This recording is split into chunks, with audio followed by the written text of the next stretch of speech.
borrowing for college is necessary for many, and some student debt is okay. At what point can student loans hinder someone's life? With student loans, a lot of people are introduced to student loans when they're 17 or 18, when they're filling out a promissory note to go to college. Yeah. And that's generally just this is how I get to orientation. I just signed this piece of paper, and they have no idea what they're borrowing or how much.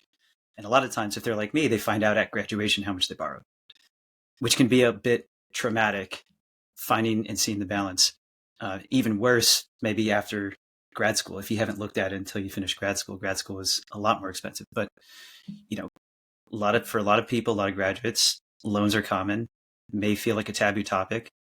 What gets in the way of going on your day-to-day in your first job is just not looking at it and saying either I need to start making payments or I just need to have a plan. If you don't have a plan for how you're going to attack your student loans, then that's going to get in the way.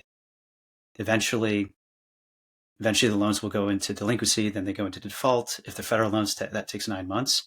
After that, your loan collections are calling you. You don't want to be in that position. What are the types of student loans that are most pernicious?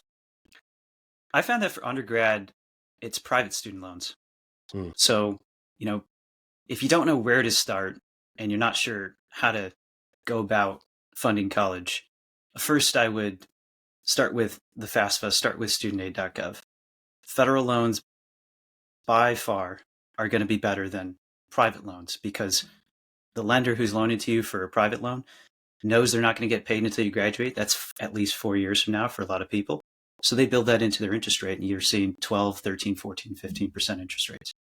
So I'd say comparing that to a 6% interest rate, I'd call private loans the most pernicious.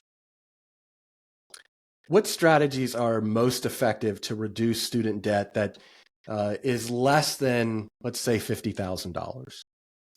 If it's less than $50,000 or any amount, really, it's just dependent on how much you make. So if you have federal loans, I didn't get private loans, you have federal loans, and there's less than $50,000 in debt, take a look at how much you make. If you're single, you make less than $33,000 a year in your first job, the new Biden Save plan is a great plan. Your payment would be zero or near zero per month. There's an interest subsidy on it, so the balance doesn't even grow. So for your first 12 months after graduating, you could have a $0 payment and a balance that doesn't grow for 12 months. After that, measure and assess the next best thing to do. And I would say, for a lot of people, as you progress, you get raises, you get new jobs, or you make more. If you have less than $50,000 of debt for a lot of situations, it's going to make sense eventually to pay it off. But that's not always the case. So I just know what's out there first in the federal space. If you don't have federal loans and you do have private loans, and it's less any amount, at 12%, $50,000 of private student loan debt, that's like that's a lot of money in interest every year, right? Like too much. So target that first, treat it like a credit card. I wasn't expecting the answer about the specific student loan plan that is available right now. And really that leads me to the next question, because you all are experts at understanding not just the basics of paying off student loans, the avalanche method or the snowball method or hybrid methods, but in particular, these specific programs that are out there that are able to address maybe the unique needs of people with student loans.